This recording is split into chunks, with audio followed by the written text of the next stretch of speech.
Birth by Sleep was released in 2010, originally for the PlayStation Portable, and follows the story of 3 new characters to the Kingdom Hearts series, in a timeline set 10 years before the events of KH1. Regarding the soundtrack in particular, Birth by Sleep was highly praised for having a lively and diverse audio experience. This may have been in part due to Birth by Sleep being the first entry in the series to have brought on additional compositional collaborators, Takeharu Ishimoto and Tsuyoshi Sekito, who arranged 6 and 8 tracks for BBS respectively.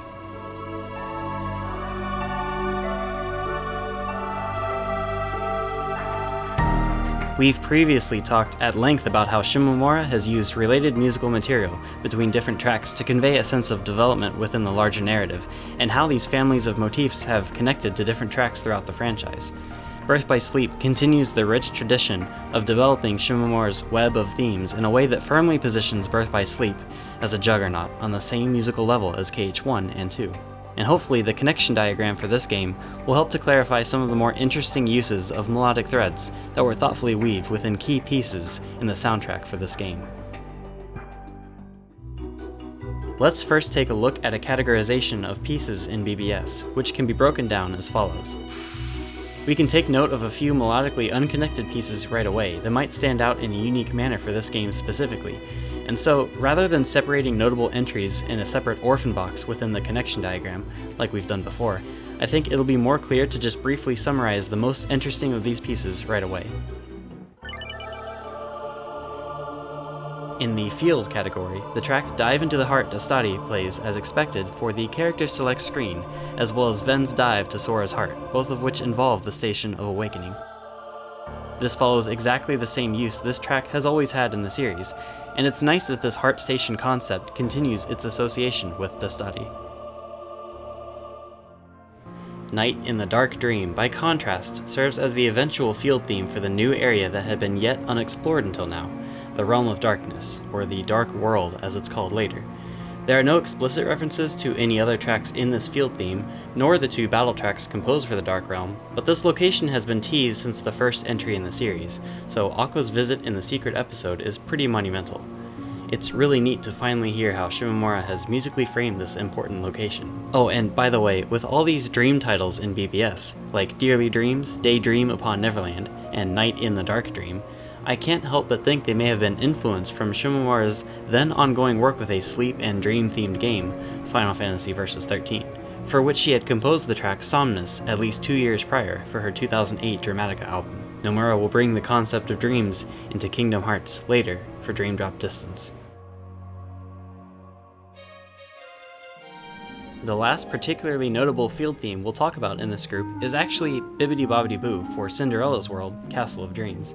This track is interesting because for subsequent visits in later games, 0.2 and Union Cross specifically, this theme is actually replaced with different original compositions, similarly to how KH1 Atlantica uses Under the Sea, while the return visit in KH2 features the Shimomura original track Isn't It Lovely. It's strange that some field-themed Disney arrangements get the okay, but are often replaced with original compositions if the world is revisited in a future game. Even He's a Pirate from KH2 was later replaced in KH3's Caribbean, and I would say that something seems to have triggered the preference for original themes writ large, but even KH3 uses You've Got a Friend in Me for the field theme in Toy Box.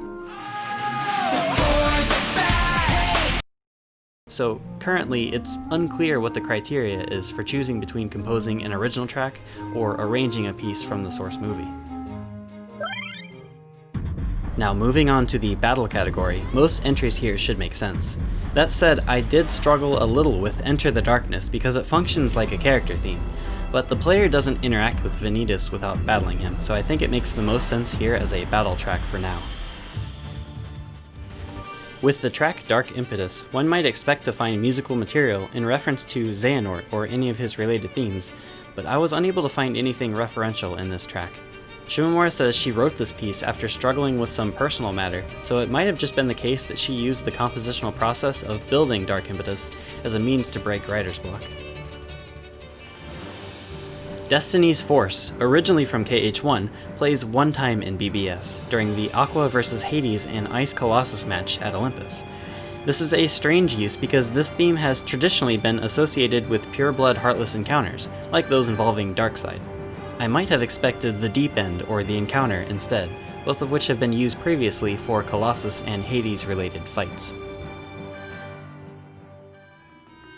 Continuing the trend of pointing out weird choices in BBS's battle themes, Rowdy Rumble was a KH2 original and was repurposed effectively back in days, but it returns in this game to play for tons of unversed fights, where its original meaning as a gimmick fight battle theme has been kind of thrown out the window, which is a little bit unfortunate. In BBS, Rowdy Rumble functions more like a story progressing event battle theme, playing for many of the unversed ambushes upon landing in a world, when the scenario writers decided not to use any of the unversed specific battle themes, like the Tumbling, Unforgettable, or Extreme Encounters. Finally, we can also notice the return of several other battle tracks from previous games, including one arranged by Keiji Kawamori for BBS Final Mix. But the most interesting of the tracks in this box is probably Another Side, originally from KH1. This is especially noteworthy because Shimomura had specifically arranged an Another Side battle version earlier for 358 Days, but what plays in BBS is actually a cross-faded version of the recording used for the KH1 secret movie. It sounds better in quality than the Days version, despite the loop point being quite noticeable, but I wonder if it was chosen because the battle version arranged for Days was locked to the sound font of the Nintendo DS in some way, and would have sounded jarring if suddenly imported into BBS as it was. Now we can move to event categorizations, of which there are also a few interesting tracks here to point out. We can first notice that the KH2 track, Fate of the Unknown, is nowhere to be seen in this chart. This track is actually not used anywhere in BBS, and the scene where it originally played during the KH2 secret movie replaces it with Sekito's battle theme, Black Powder, in BBS, seemingly to transition seamlessly into Terra's Xehanort Vanitas fight on the plateau. Although it doesn't occur in this game, we'll be talking about Fate of the Unknown in part a little later on.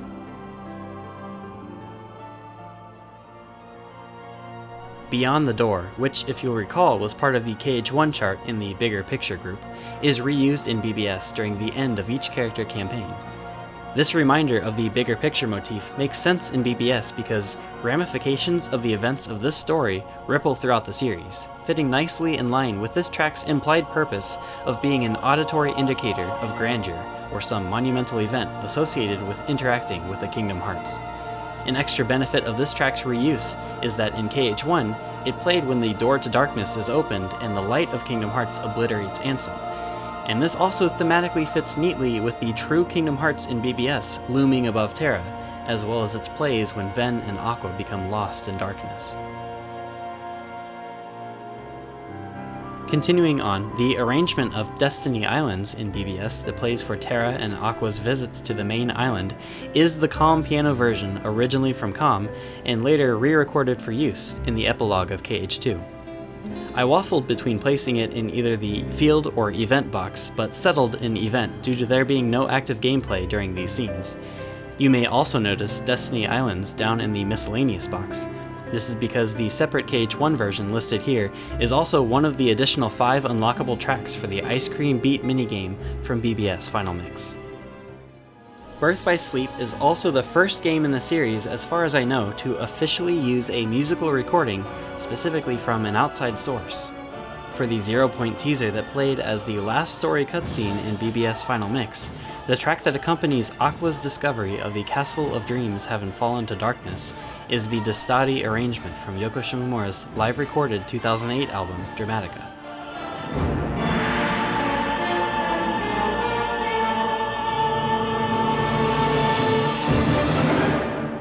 Lastly, and for completion's sake, we should also be aware of the track Road to a Hero being present in the files for the original PSP version of Birth by Sleep.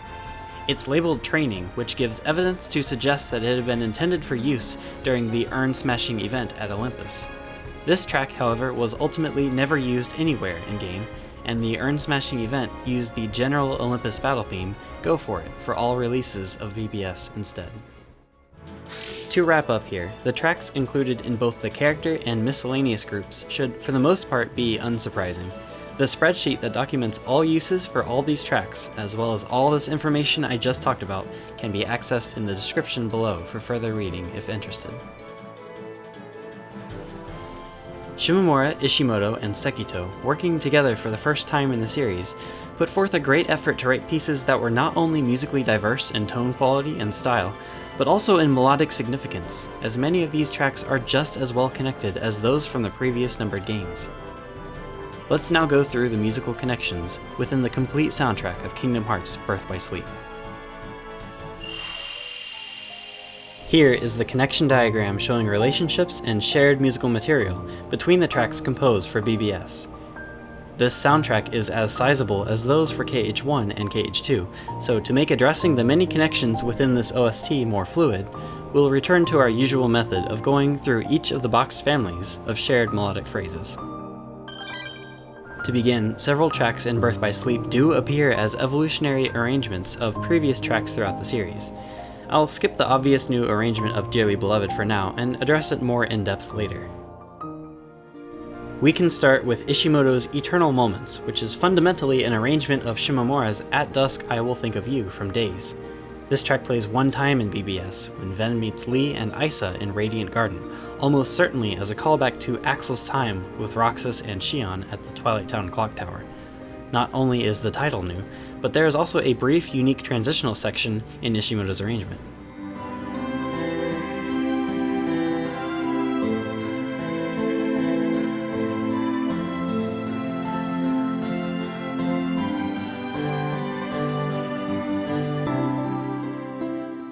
Speaking of Radiant Garden, Sekito arranged this new version of the Hollow Bastion theme for BBS.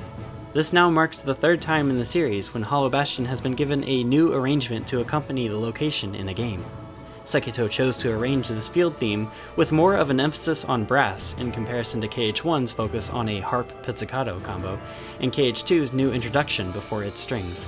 And Sekito brings back the KH2 intro to indicate that this part of the song was lost when the world fell to decay before the events of KH1, successfully wrapping Radiant Garden into a musically fascinating history.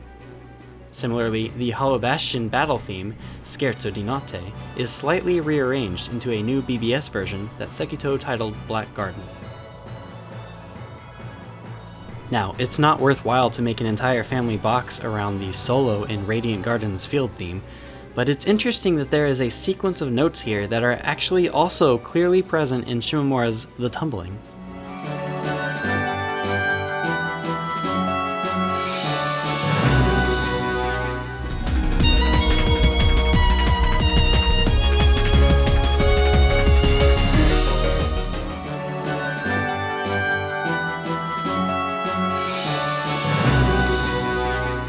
I don't think this was an intentional reference, nor do I know of any musical significance in linking Radiant Garden with an unversed battle theme through this motif, but I thought I'd mention the similarity here in any case.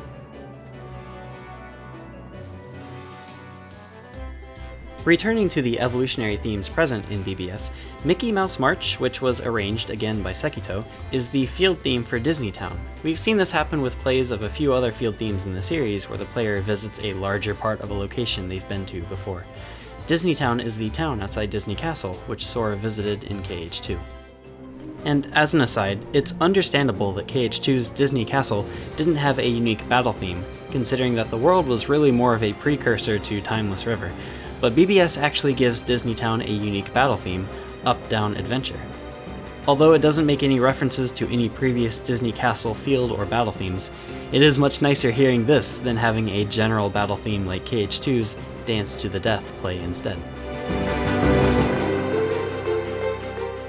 With a slightly slower tempo, Keiji Kawamori was actually tasked with arranging one track for BBS Final Mix, a Mirage Arena version of Monstrous Monstro, originally from KH1. This version differs in name only though. The arrangement introduces no new melodic material from its KH1 predecessor. Similarly, Rage Awakened, The Origin, only differs in name from its KH2 version. Because this track has connections we'll dive into later, I'll swap between them, since different sections will be easier to hear depending on the arrangement we focus on. These evolutionary themes serve as reminders of events from previous games and help to anchor the listener into the current story, while also drawing connective material to fasten this new game to the rest of the series' history. And this is the point of an effective evolutionary theme, and more broadly, reused melodies in general. By reusing familiar pieces in unique ways, the composers can draw parallels between stories and add more meaning to the scenes where these pieces are used. This is a double-edged sword, though. As we've talked about in the Days video, and as we'll see in later games, sometimes tracks can be overused or misused to the point where the original meaning is either lost in a sea of seemingly unconnected events, as with Missing You, or is so strongly associated with a particular function that using it for any other reason, as it is with BBS's Rowdy Rumble, can be somewhat jarring. With these evolutionary tracks fully addressed, we now have a sufficient foundation to start to talk about all the interesting families of motivic connections within the Birth by Sleep soundtrack. Let's start with the Adventure family. To be clear, I don't intend to say that any game-defining tracks in Birth by Sleep necessarily reference anything from previous games which take place in a timeline much later, but I did want to take an opportunity to point out these similarities between the Land of Departure field theme and what seems to be a similar rhythm that we can find in older tracks like the variant in KH2's Crossing the Finish Line,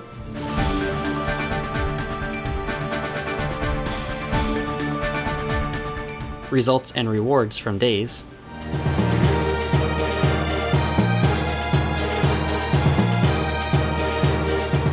and of course Sora's theme.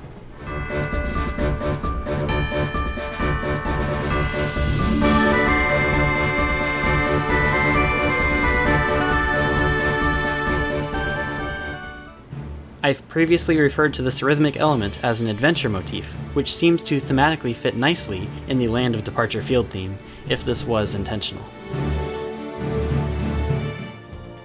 In addition, this rhythm unmistakably appears in the track Cheers for the Brave, which plays as Herc tells Ventus he wants to become a hero, and later as Donald and Goofy offer to help search for Mickey at the mysterious tower.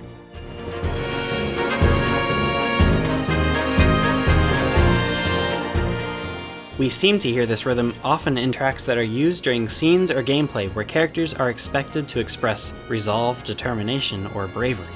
This rhythm clearly is not a one-to-one lift of the rhythm unique to Sora's theme, from which this motif seemed to originate, but such a phrase seems unlikely to be incorporated into these tracks by happenstance. If this was intentional, like I expect it is, the field theme for the Wayfinder Trio's Home and this Cheers for the Brave Disney hero theme immediately sets an expectation of adventure and heroism to the listener by incorporating this rhythm in the ways that these examples do. Unsurprisingly, the battle theme for Land of Departure shares a clear connection to the BBS Final Mix track, Master Tell Me the Truth.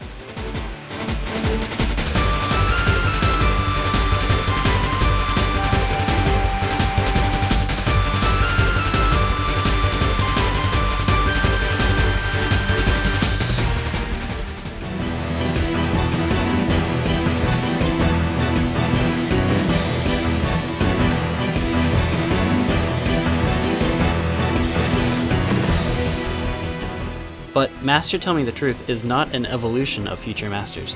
The two tracks only share this undercurrent, and it serves a distinct purpose. Master Tell Me the Truth plays for the Mirage Arena battle against Ericus's armor at the nighttime Land of Departure, and seems distinctly for Ericus, despite being a pretty faithful minor key variation of the future master's motif that defines the family.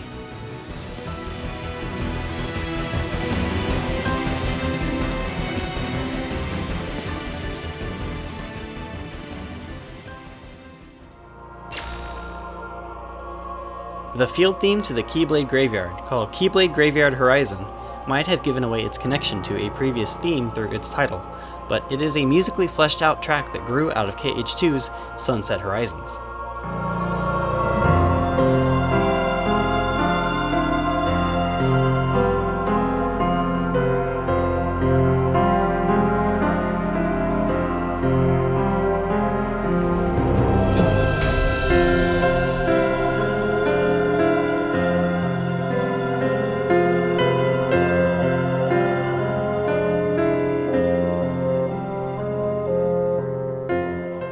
It's hard to say there's really any discernible, unique part of Sunset Horizons that's not already encapsulated by Keyblade Graveyard Horizon, so I could justify the BBS track here as being evolutionary.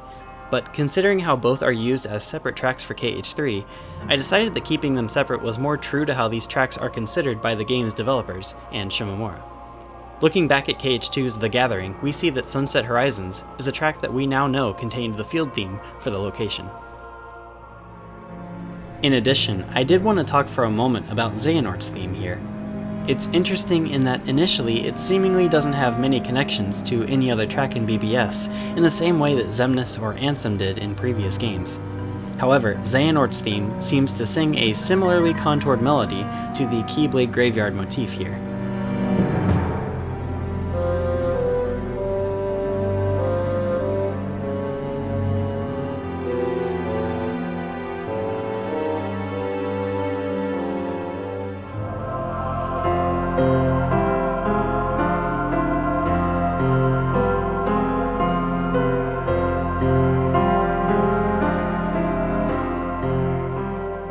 This was the first introduction to Xehanort as a character back in KH2, and having this tenuous connection to the final meeting place, as fate would have it, does sit rather nicely in my mind.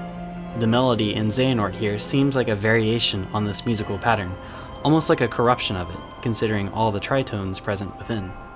However, that said, I don't think this similarity warrants enough of a connection for explicit inclusion in this family, but perhaps this is something we can think about. Moving on to the key group. All three of the key tracks in BBS share the same melody somewhere. The difference between these pieces mostly boils down to instrumentation differences. The track that either originated these pieces or simply medleyed them, titled The Key, prominently features Dearly Beloved in the latter half of the track before looping.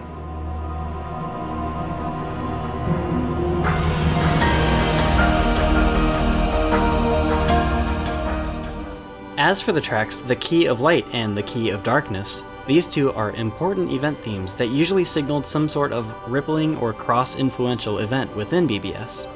Typically, The Key of Light played during events that show Ven being saved from some situation, like Aqua locking his comatose body away as she transforms Land of Departure to Castle Oblivion, or when Ven fades to darkness within Sora's heart.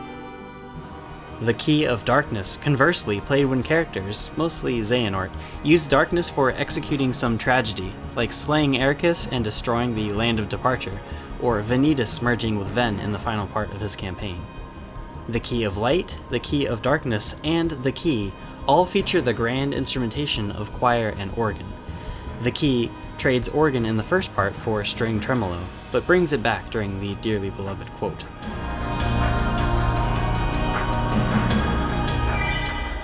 These previous motif groupings encapsulated some of the more minor shared material between related pieces, but now we can begin talking about the more highly populated families that will eventually go on to heavily impact the future musical direction of the games beyond BBS.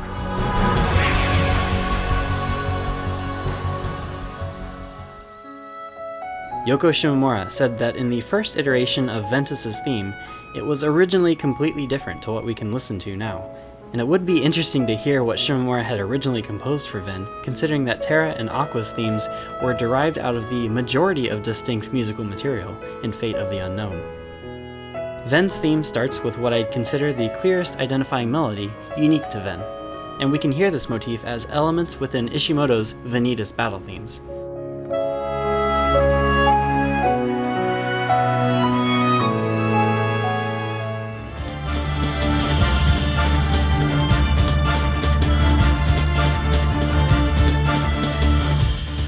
Shimomura goes on in this interview to list the only other themes present, and all of them make narrative sense. There's a statement of Dearly Beloved that appears many times in piano,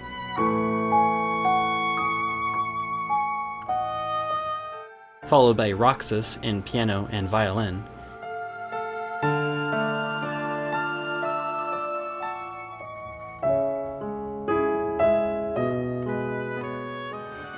then Sora in violin and oboe.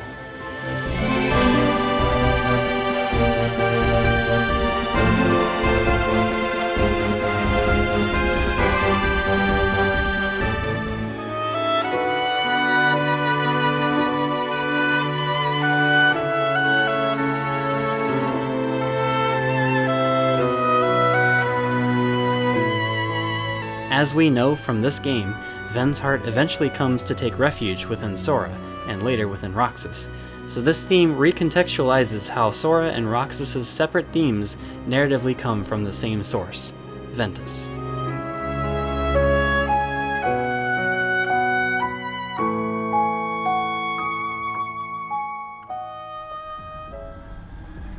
The battle themes for Vanitas were all composed by Ishimoto by request, and from them a unique Vanitas character motif can be observed.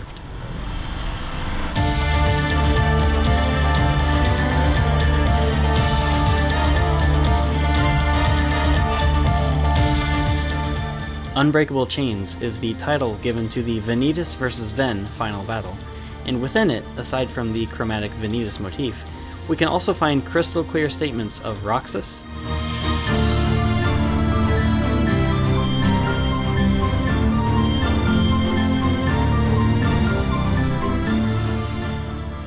Ventus,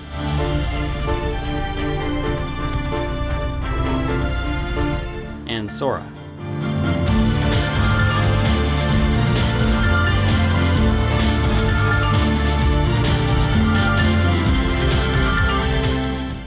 All of these are characters who share or will later share a heart. Enter the Darkness is a more general Vanitas battle theme, and it plays 4 times total in all the character campaigns, and quotes the same characters that Unbreakable Chains does. First is the Vanitas motif,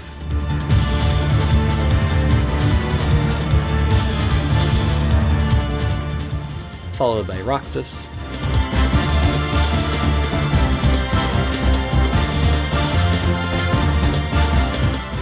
Ventus,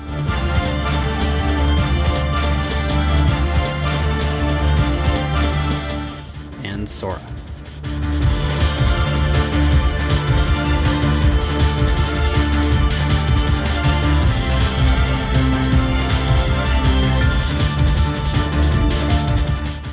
Now, you may also be wondering about Enter the Void, which is Ishimoto's other Vanitas composition for the Vanitas Lingering Spirit secret boss fight.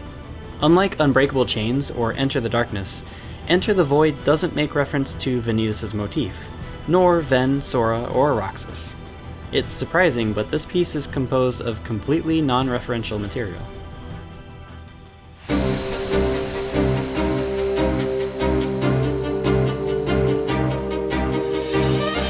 With Terra's theme, Shimomura's goal was to express different kinds of power, and she says though it sometimes invites ruin and destruction, she also wanted to express its gentleness and fragility. Terra's theme was born out of the powerful chorus from Fate of the Unknown.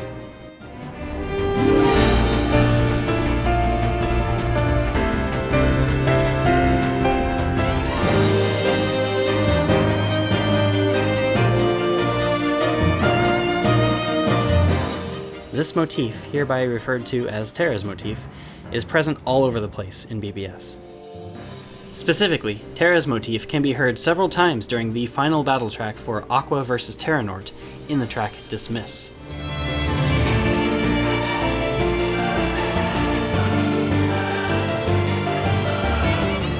This motif is also present in Rage Awakened: The Origin, as well as its previous KH2 arrangement, simply titled Rage Awakened.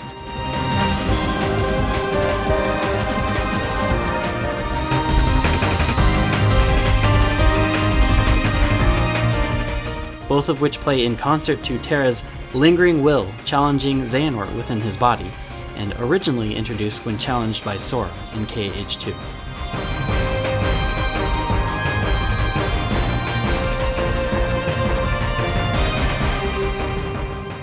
Take note especially how Terra's melody is sung by solo violin, and it may be an interesting connection to point out the eerie rhythmic similarity it shares with the melody to Darkness of the Unknown.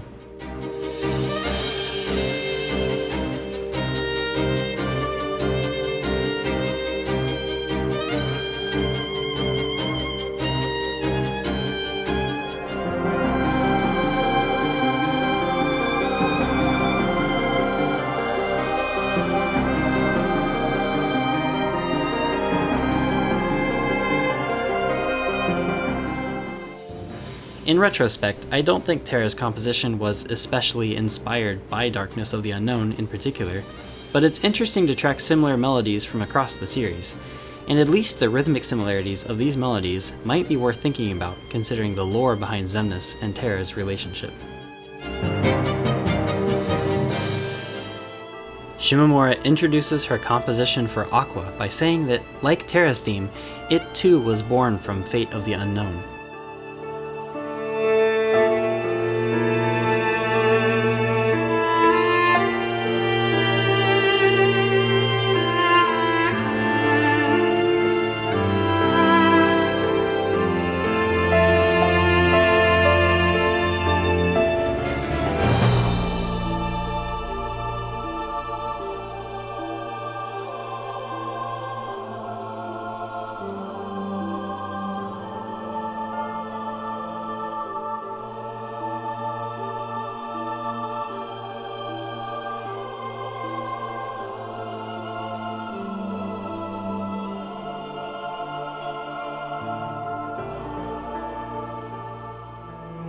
In Aqua's family group, we can find several tracks that seem to make connections to elements from Aqua's theme.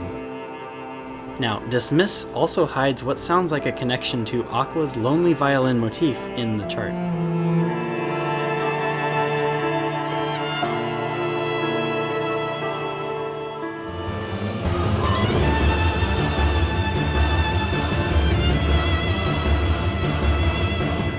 This, of course, makes sense considering that the battle is Aqua fighting Terra's possessed body.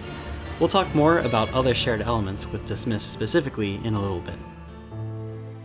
The last member of this family is Tears of the Light, which is specifically a theme of conflict and sadness, playing when Ven is antagonized by Vanitas in his room, when Terra comforts a crying Cinderella amidst an unversed swarm, and as Aqua comes upon the seven dwarves mourning Snow White at her casket. The similar element between this theme and Aqua is this figure in piano.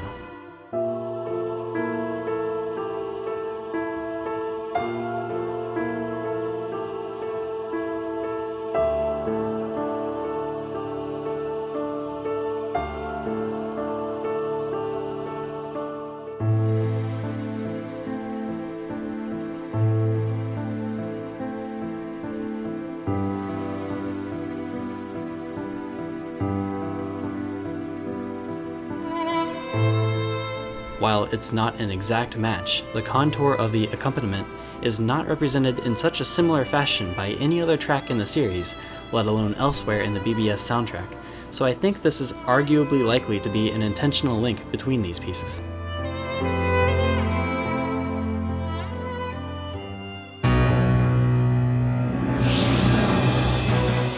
With Ven, Terra, and Aqua's family groups explained, maybe now is the best time to address the Ansem Xemnas group, which has developed a little further with BBS. We've previously talked about the motif shared between the Kingpin enemies of KH1 and KH2, and how this melody is present within Forza del Male,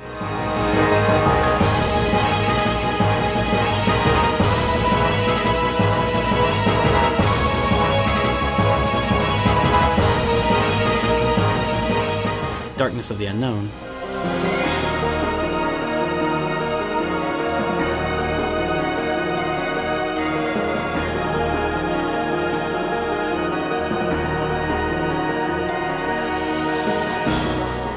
and other associated themes directly related to these enemies.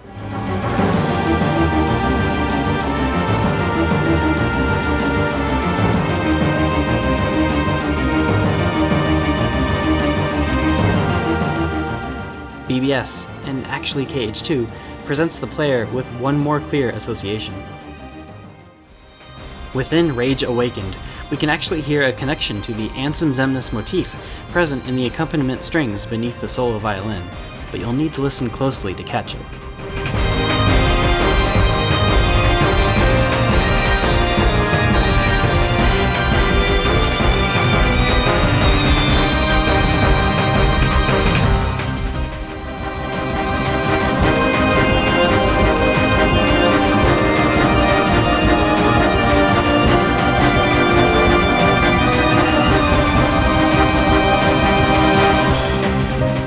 It's incredible what connections we can find within Rage Awakened, and from its uses in KH2 and BBS, and these motivic links buried within the composition, we can associate Rage Awakened pretty strongly to Terra, and specifically his personal conflict with Xehanort.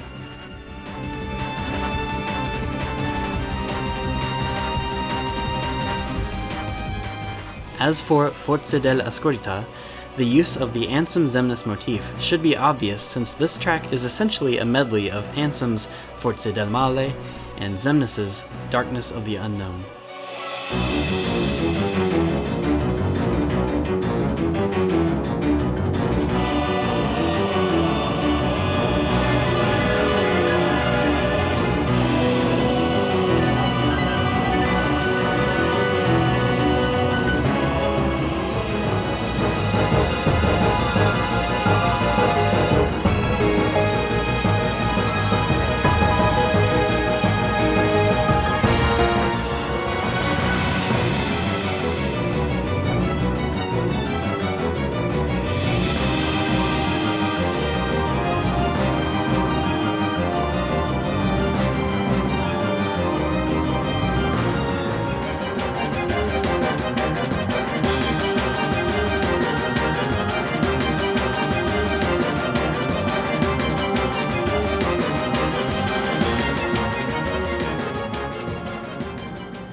Now, Shimomura did compose a track in BBS titled Xehanort, which plays many times exclusively when Xehanort is on screen, so this track is clearly intended to be his theme.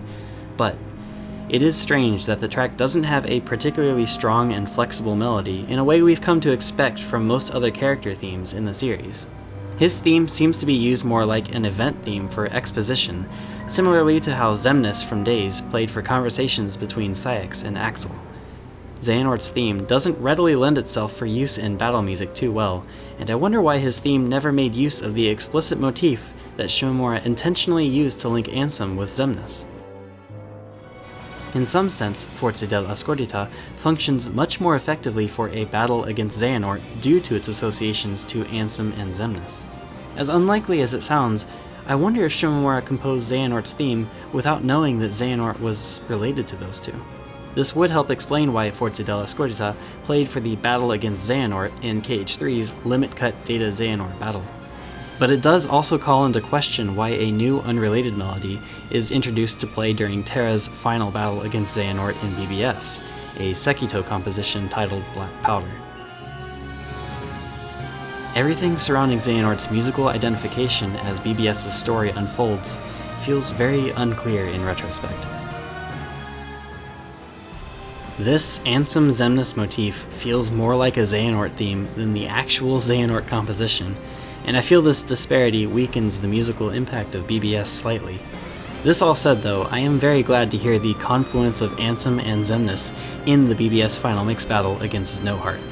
Barring an original composition centered around the Ansem Xemnas motif, like I feel Xehanort deserves, Forze dell'Oscurità does feel like a proper track that musically respects Xehanort's influence in the series so far.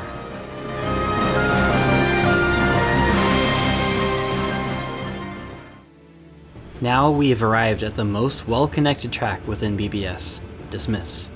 This piece plays one time in the game, during the final episode as Terranort and Aqua confront each other. The full, true Dastati remains as elusive as ever, perhaps intentionally, but elements from this dark side of the KH score do seem to always crop up somewhere in the soundtracks to each of the games. As we've mentioned before, there are elements of Dastati in some of BBS's reused themes, like Another Side, but Dismiss incorporates Dastati in one of the most faithful ways we will hear throughout the entire Dark Seekers arc.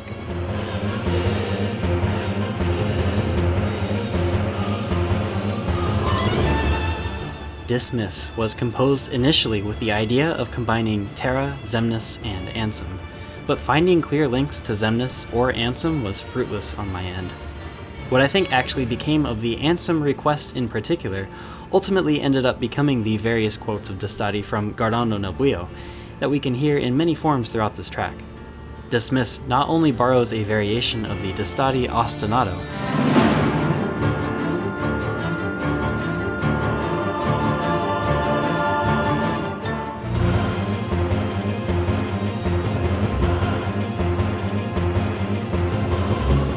but also many clear statements of the darkness motif.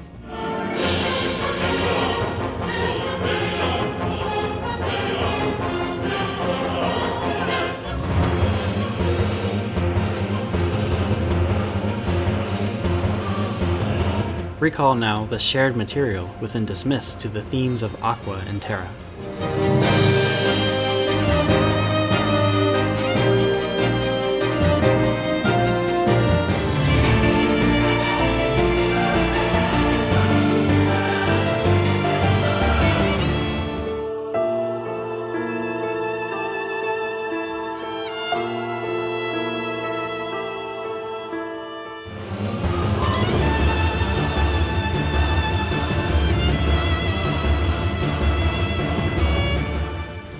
This thoughtful weaving of motives of the two combatants within this track elevates the narrative impact tremendously, making this fight the true climax of Birth by Sleep's story. The final, and perhaps most surprising connection we can find within Dismiss is one of the unversed battle themes, Unforgettable, making a clear statement in piano.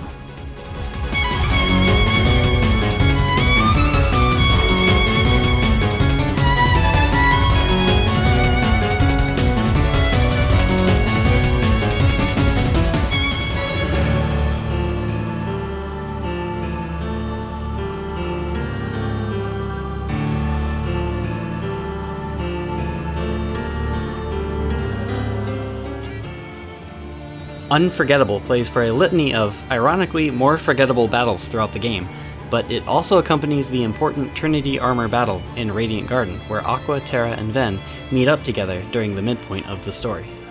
This is the last and only time in the game when all three come together as a team to dispatch an enemy, aside from the brief meetup at the Keyblade Graveyard before Xehanort threatens them all. This piano phrase in Dismiss seems to bring to mind a time when the Wayfinder trio were together again. Incorporated as it is within Dismiss, it expresses Aqua's wish for that to be true again.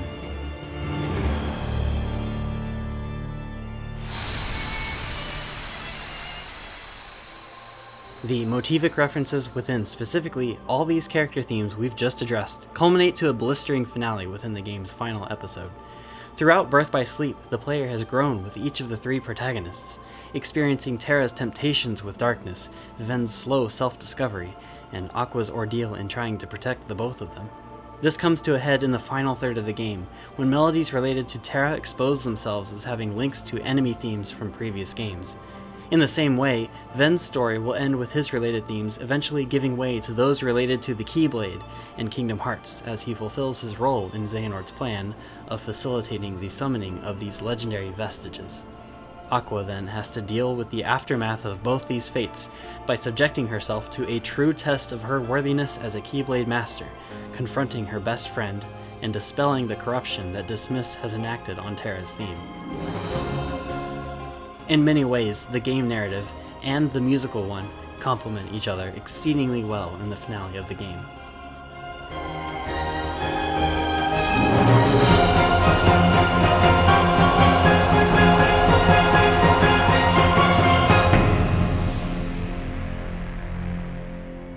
There are still two final groups to go through before finishing this deconstruction of the Birth by Sleep soundtrack, the credits medley, and all the connections to Dearly Beloved we can find in the tragedy of the Wayfinder Trio's story.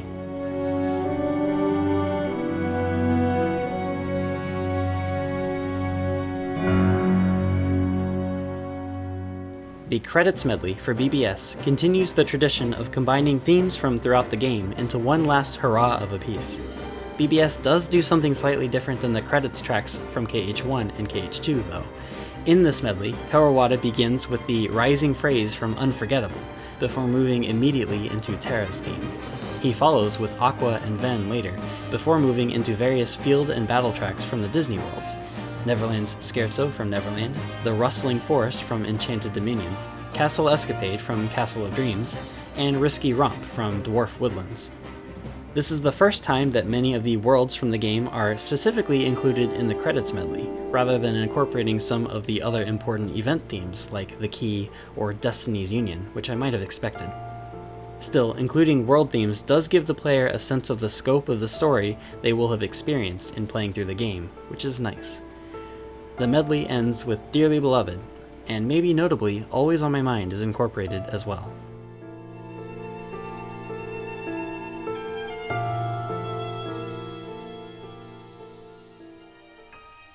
Finally, we'll finish by discussing the Dearly Beloved family. In particular, the Birth by Sleep version of Dearly Beloved for the title menu is unique in some significant ways.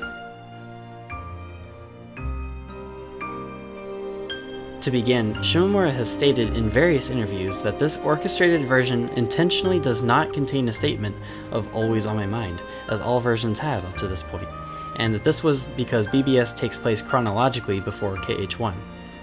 I take some issue with this because we actually can find a clear statement of Always on My Mind. It's played in the horn here.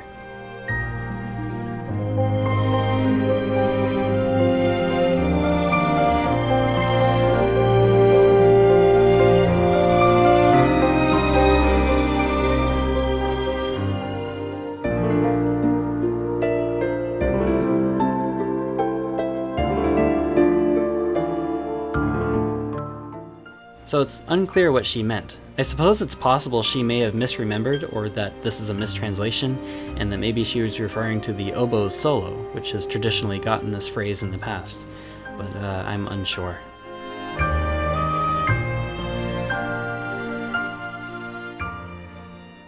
Another interesting point is that we actually have what I'd consider official sheet music for the piano part of the BBS Dearly Beloved. This was actually used as an asset on the pedestal in Sora and Riku's duet scene for Dream Drop Distance. Take a look.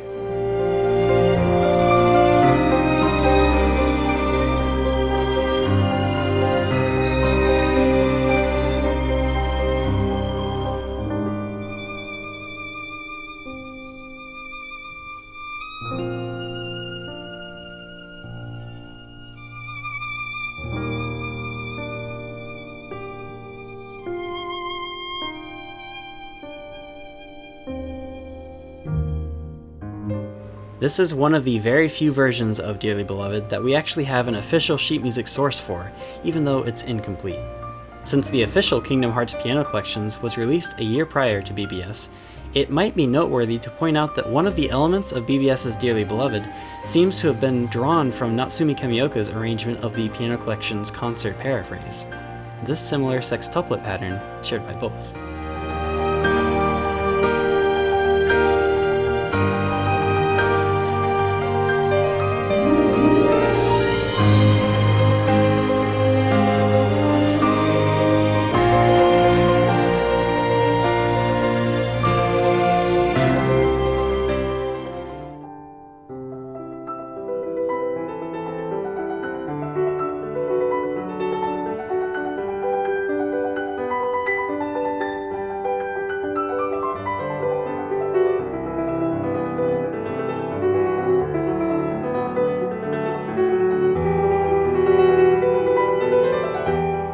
The final point I'll make about this Dearly Beloved is that, like the arrangement for Days, and more generally, the whole instrumental soundscape of Chain of Memories, the BBS Dearly Beloved prominently features instrumentation in a way that hints at the soundscape Shimomura intended to give Birth by Sleep as a whole.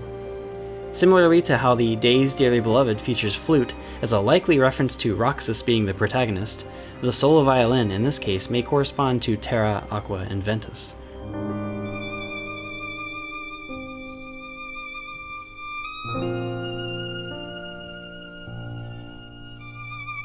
Solo violin permeates throughout the entire Birth by Sleep score, much like how a focus on harp and organ seem to describe most of the pieces in Chain of Memories.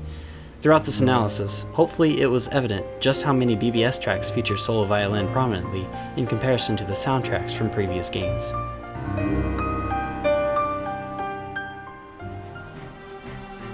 Now moving on, we can find several tracks that make reference to Dearly Beloved, both with direct and indirect examples. In the most tenuous case, there is the slightest hint at a phrase shape from KH2's A Fight to the Death present in The Tumbling.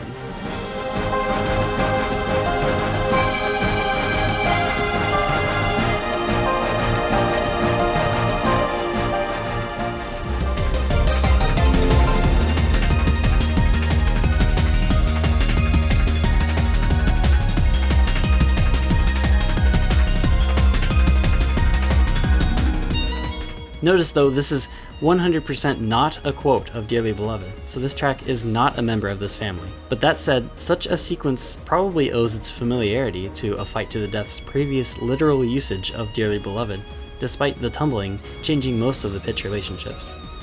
The tumbling is a weird track with its weird similarities to Hollow Bastion and Dearly Beloved, huh?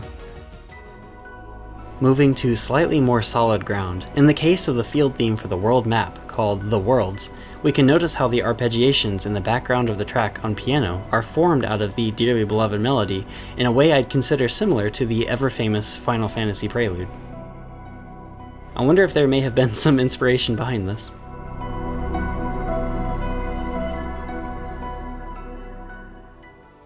In addition, the field theme for the Mirage Arena, called Dearly Dreams, also features its titular namesake.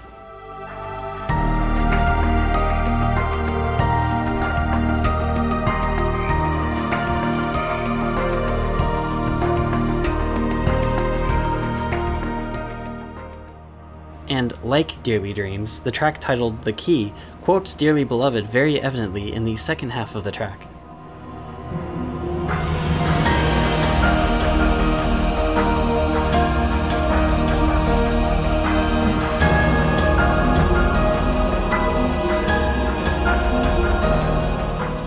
Going with a loose interpretation that Dearly Beloved musically represents light in the series, its incorporation here makes sense as the piece to accompany the summoning of Kingdom Hearts.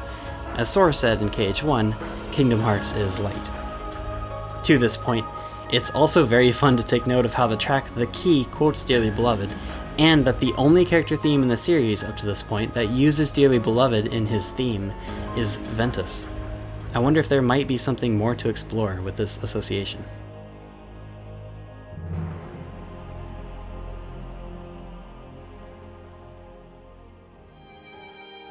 The final piece in this family only shares a very tenuous connection to what I consider is a link with Dearly Beloved, and that's the harp at the very start of Destiny's Union.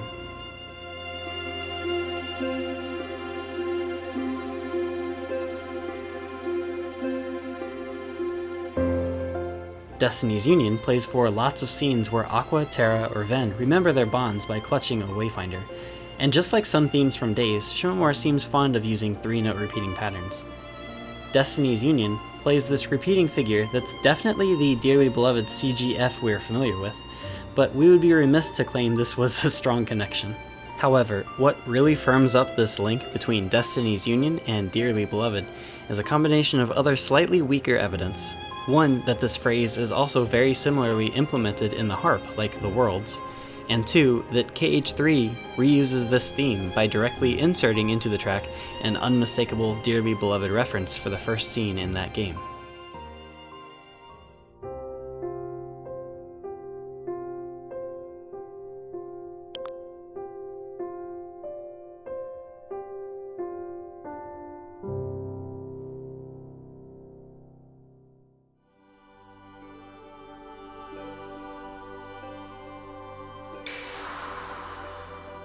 Birth by Sleep's musical narrative has now been as well addressed as I'm able.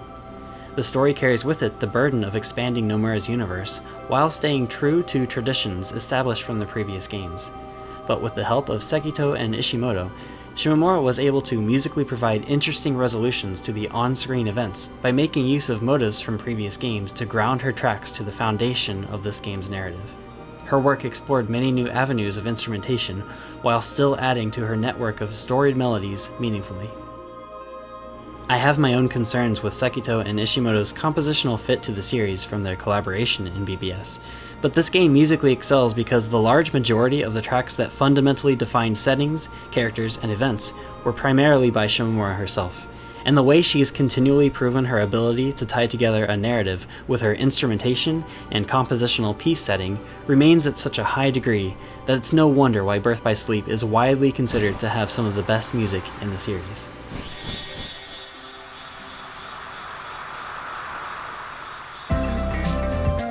The next game whose music we'll talk about is Kingdom Hearts Coded, and though this game didn't do much to expand the narrative or the musical canon in any groundbreaking manner, It does reuse melodies in a way that reinforces their significance, while also dramatically diverging in many interesting ways from the previously established musical direction.